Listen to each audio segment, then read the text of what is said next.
I like this Nuggets run their simple horn set here, just a little DHO with KCP. And what I like about it is KCP, the Nuggets don't really use him too much in these pick and rolls. Usually this play, you just get him coming off for the free foul line jumper. This is like their go-to.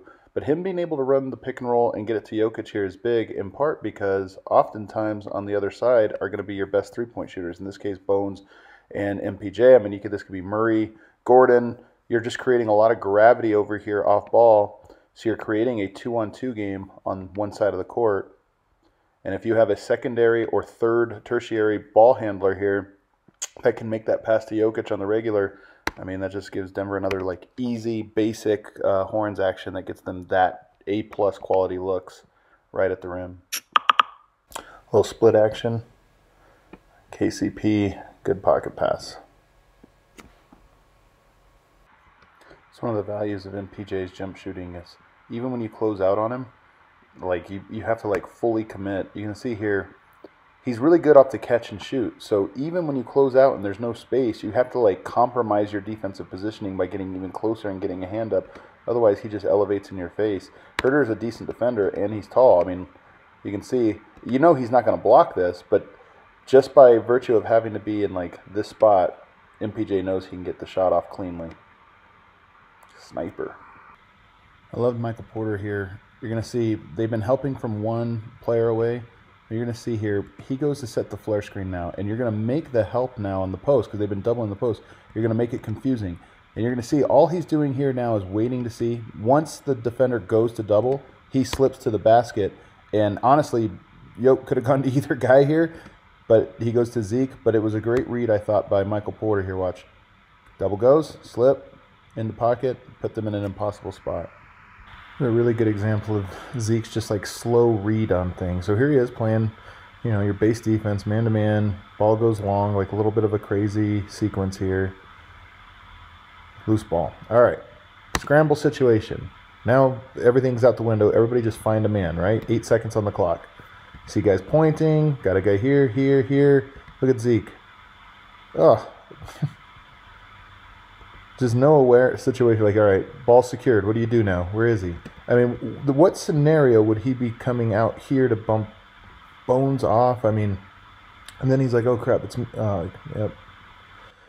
These are the things, I mean, he's, in aggregate, really good. It's just, I think that the more you watch, the more I think it's these types of things that you see, like, okay, he doesn't necessarily feel the game very well. Another example. So actually Denver scores here. Great take by Bones. It could have had his own clip, but Fox smartly races down. And one of the reasons is now you get to switch MPJ out onto Fox. You're already cooked. But here's what I really want you to watch. Watch Zeke Nnaji. Again, I talk about he's slow to sort of react to things. All right. He's gotten picked up. Now you got to find who you are. He tells Yoke, like, I got him. Oh, wait, nope. I'm not going to switch you off of the center. So now he's looking around trying to figure out what his assignment is. You can't be looking around trying to figure out the play because then you just give up this wide open one. So we watch it again. Watch Zeke. Okay, oh, you got him? Okay, who do I got? I got over here. Nope, no, you got over there. Who do I got? Oh, crap. I'm in help. Ah, that's a layup. So, I mean, Michael Porter's got to be better defensively. He's got to be able to, like, handle guys. But you know he's not going to be able to keep in front of Fox. So you got to react quicker. Jokic rarely makes bad reads, but I thought he made a bad one here. 7 seconds left. He's got the switch he wants and his spot he wants. He's also got his two best shooters over here. He's going to come, turn his back. You know the defense. All night the defense has been helping there. You turn your back. He does have a straight line at Bones, and Bones had been hitting some shots, so he's kind of trusting him here. Bad pass gets tipped, and now you have Bones having to step back a little bit. So, again, I think he could have probably read this a little better, anticipated that the help was coming, got it to Porter, which would have swung to KCP. Or if you're getting it to Bones, that's fine, but just get the, make it a clean pass so he has a good shot at it. Instead, it goes back. Now Yoke has position here, so still you're like, okay, it's a little bit of a heave, at the end of the clock. But here's the real problem. Bones shoots it, holds his pose for a little bit. Long rebound, layup, big swing. I thought it'd be cool to go over the last 6.5 minutes here. Our offensive possessions only, not looking at the defense this time. Just offense and kind of grading each of them here, because I know a lot of people were frustrated with Bones, which I was not. You're just running an action here that is designed to get Jokic the ball. So all of this other stuff. And Denver is nursing a 6-point lead with a bunch of players you know, a lineup that they're not familiar with. So they're trying to get things late into a shot clock, trying to work them away, and they feel confident that they can generate good looks here. Go to Jokic in the post, and the double comes. Jokic just does a bad job of reading it. I mean, this is like, if Jokic goes a little bit quicker, he actually has a skip pass. It's a rare example of Jokic not making the right one. Maybe he gets fouled there. Maybe he doesn't. But nonetheless, that play is obviously not on Bones. Looking to get Zeke into duck in. And you can see, actually, this is an interesting one because Zeke ducks in here, and this is one of those ones of like, know your timing, man. Like, it's clutch time. We're not trying to go to you in the post here. Get out of here. You can see Jokic weighs him off. Bones goes back door. Michael Porter gets a drop off here. Now this one, you could actually say, if you were upset at Bones, you could say Bones maybe should have been more aggressive, not less aggressive in this one, because to me, I'd rather the ball in Bones' hands, and Bones kind of calls himself out of the play by trying to get a back door. So you go here, you end up getting a turnover. First 2 possessions, by the way, after Jokic checked in, and it's turnovers. So now it's a 2-point game. Pick and roll with Bones. Great delivery. Davion Mitchell's a great defender. Getting Jokic the ball right here is a good look. Jokic gets the rim, gets free throws. Good delivery, simple pick and roll. Nothing special about it. They challenge it, they lose. Let's go to the next after the timeout. Get back, Jokic scores. Oops. We get a fast break. Up 4. Jokic deep in the post. Great pass, by the way, on Bones. Bones runs, stays under control. He's aggressive. And getting Jokic the ball right there is big. This doesn't happen often with Denver. This is 2 points that are created in part. I mean, it's Jokic running the floor, but that's a great delivery by Bones. All right, let's see what happens here. They put Jokic in the corner, by the way. This is like such a unique thing. Not very many other teams are doing stuff like this, and Jokic gets an easy bucket. Nothing special that Bones did here, but this is a good offensive possession in the clutch, mostly because of how dynamic Jokic is and the cool things you get to do with him. Nuggets up 4 minutes. Again, look at Jokic's urgency, going slow. We're running the same play. This is not about Bones being slow. This is about the Nuggets are trying to be very deliberate and not turn the ball over. Finally get the ball out. Jokic attacks. Probably gets fouled on that one, but you know, this is just Jokic attacking. This is what Denver wanted. And if you want to be upset about the sense of urgency, I think you can be upset about Jokic doesn't get set up to run the play until 12 seconds on the clock. Like, what's Bones supposed to do here? Attack for no reason? They're not even ready to set a play until there's 12 seconds on the clock. So again, a deliberate choice by the Nuggets. All right, up 2. I think this is the steal. This is the bad play. This is the... maybe not yet.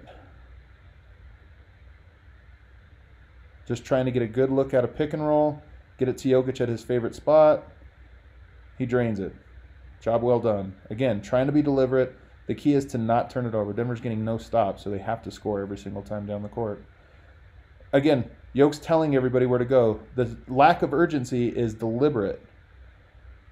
They're trying to wait so that there's no options out of this.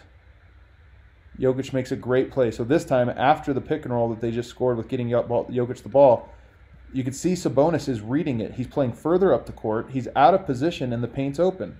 Bones makes a great play, goes under the second line of defense, and finishes. It's a good play. Is this the turnover? Again, the slowness is on purpose. Look at Jokic. He's not ready yet. He's just trying to establish space. Bones does let the pressure get to him, and this is the turnover. So this is the bad possession, and it leads to a fast break that turns into a tie game. Again, Denver had to score every single time because they weren't getting any stops. 122. Running your set. Good screen.